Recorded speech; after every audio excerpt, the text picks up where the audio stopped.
In today's latest news, we discuss the big reports around Vlahovic as we have had a €60 million bid rejected for the Juve striker.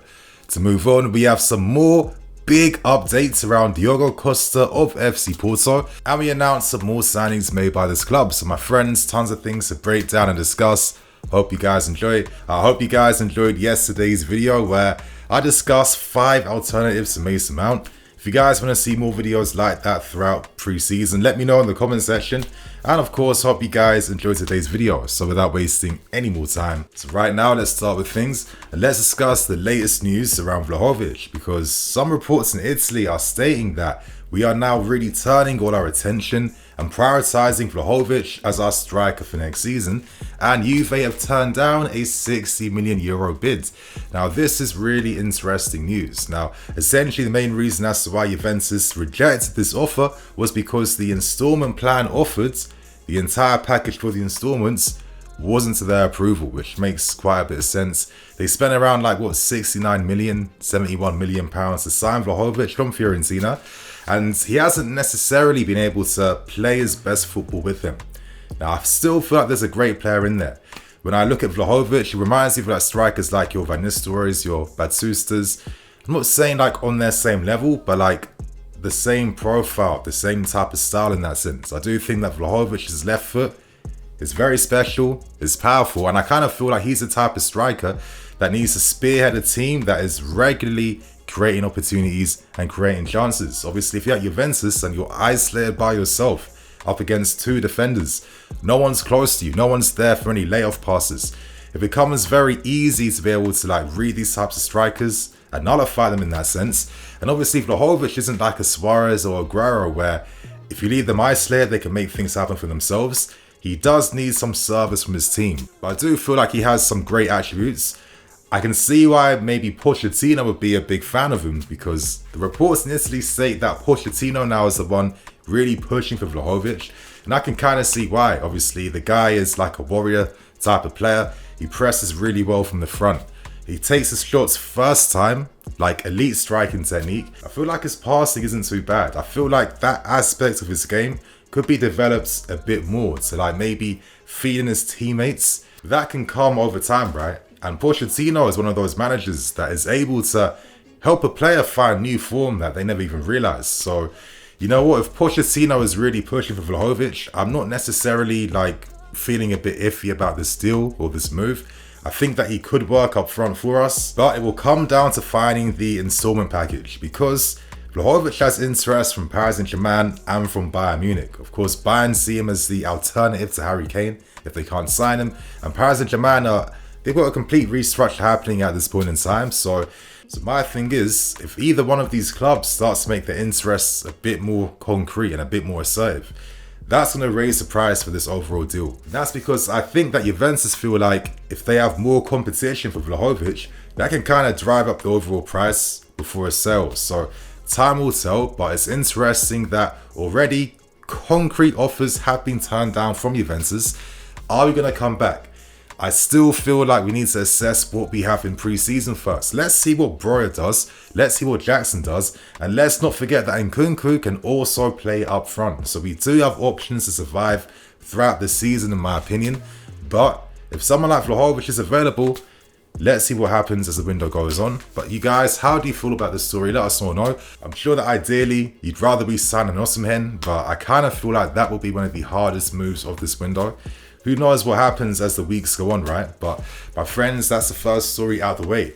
Let's now discuss these reports surrounding Diogo Costa. So right now, let's discuss the latest news around Diogo Costa. I do kind of feel like there's something simmering behind the scenes.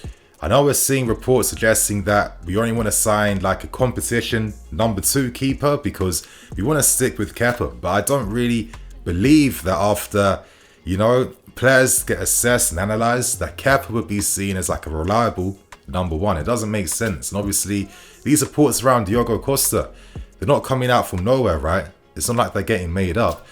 As I said before, I kind of feel like we're making it very known and aware that we aren't desperate to sign a goalkeeper and that we are happy to keep what we have.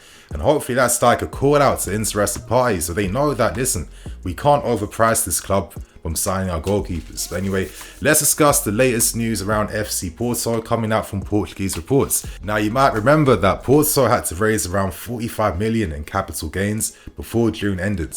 We're now in July, and what exactly happens to them now? Well, it seems like Porto still have a bit more time to recoup some money at this point in time. Obviously, like the final deadline in terms of which like payments have to be made before they fall foul to any more type of consequences is the end of December, 31st December. So yeah, they have some more time, of course, to not fall foul due to FFP reasons, but they have more issues because now that original 45 million they had to gain has now raised to 68 million euros. For the 22-23 season, they recorded around 40 million worth of losses, and now the liabilities increase and it's going to be refinanced now at even higher interest rates. So the only way they can get back good again is by selling players, and the only two players they possess right now, Diogo Costa, who has like a 75 million release clause, which now becomes 100 million. Let's not forget the last time we discussed the story, because we found out that there was a clause in the contract which would raise his overall release clause now by like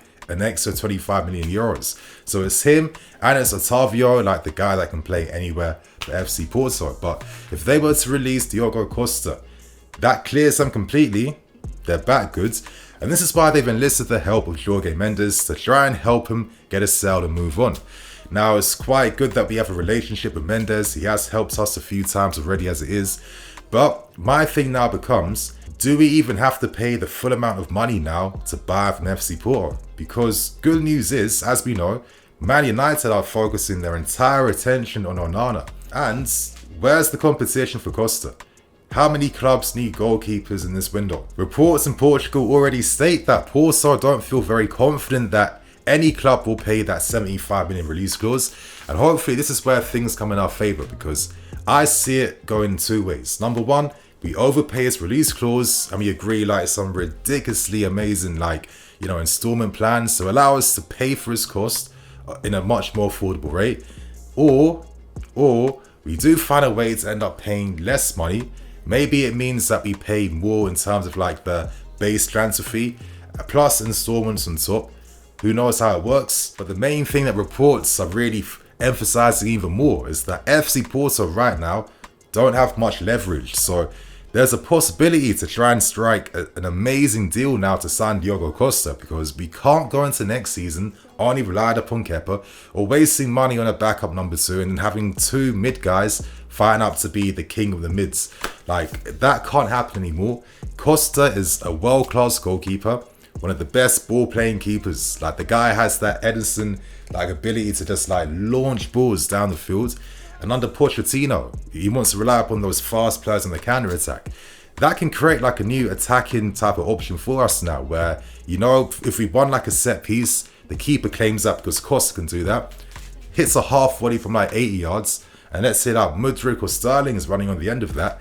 We don't have that type of passing range in our goalkeepers to ever really exercise attacking moments like that. So I feel like this guy has to be signed because he is going to be one of the top keepers in the world, and he already is. I mean, last season he got 20 clean sheets, and I'll tell you guys this too, yeah? For me, particular goalkeepers I want us to sign are the goalkeepers that aren't getting tested in terms of having to save shots, because that tells me that the moments when they are called up to make something happen, they are mentally alert. They are mentally alert throughout the entire 90 minutes plus extra time plus whatever. And obviously when you play at a big club, you don't tend to get hit with 20 shots per game, right? So I kind of feel like Costa ticks a lot of boxes in those regards for me. I hope we do something here, because I think this guy could really boost our defense and team even more. So you guys, share your thoughts and opinions. Do you feel like something can happen here? And right now, let's end things with the final report. And we announced the signing of two players. Alex Matos will join our development squad for next season, and we signed Portuguese winger Diego Moreira, who I'm sure you guys have been watching in the Under-21 European Championships. He's only played a sub role for Portugal, but he's 18 years old. Guys are 21 and 20. He's got a great reputation and he's really improved from last season. So let's talk Diego Moreira first. Obviously, we signed this guy on a free transfer from Benfica. He's already had 2 appearances for them, but he's played substantially for their B team and for their under-19s, of course, when they played in the Youth Champions League, and Benfica won it. Diogo Moreira played a big part in that. And obviously this guy for me is like a Leroy Sané type of player. Really explosive off the mark, nice footwork, very unpredictable. He can change his direction just like that. Good crosses inside the box. Obviously things like decision making, effectiveness, they can all improve, right? But I think another thing too, which I read about actually, is that his BC manager said that the guy is like a monster off the ball when he's defending. He's like one of the rare players he's ever seen playing as a winger who has that ability to want to like track back and win his tackles. And obviously, if you're showing signs like this already, that this is part of like your DNA, that's going to give you a massive advantage and a big bonus, because the managers can trust you if they have to use you. So I definitely think this guy could be a bit of a dark horse. I don't think we'd be signing him for our development squad. I feel like you're signing this guy for our club networks. Could he go to Strasbourg? Could we have other clubs sign up in that time? Time will tell, but hopefully he gets success in pre-season at least, right? So I'm happy with this type of news. He's on a free. Even if this guy doesn't work out for us, that's guaranteed profit in the future. And obviously with the final signing in Alex Matos, he had a very nice reputation playing for Norwich. I played a lot of games in the PL2. I think he got like 13 assists in the PL2 last season, which is good. And obviously his career path's been really interesting. Like, he's played as a winger across all positions. But I think last season he played more as a midfield player. So he played a lot of games as a defensive mid and like a box-to-box mid. And obviously his skill set of being like press resistant, the skill set you learn playing as a winger. The guy can hold the ball, he can protect it. He's very stocky, he's strong, but obviously defensively he's not there just yet naturally. Still got a lot of learning to do in that capacity. Of course, it's more like the positioning off the ball and type of stuff. But you know what? We need to make sure that we strengthen our PL2 teams and all our youth teams, because we need to maintain that reputation that Cobham is like one of the elite academies in European football. And obviously when we came close to getting relegated, that would have been really peak for us. So I kind of feel like the club are like, listen, we can't ever be in a position like that at all. And we have to actually remember that we need to, bring players for these other like development squads in the club. So my friends, that's all the latest news that's dropped today. Share your thoughts and opinions. I'm Nini FC, this is BlueLionsTV. I'll catch you guys later with some more videos. Cool.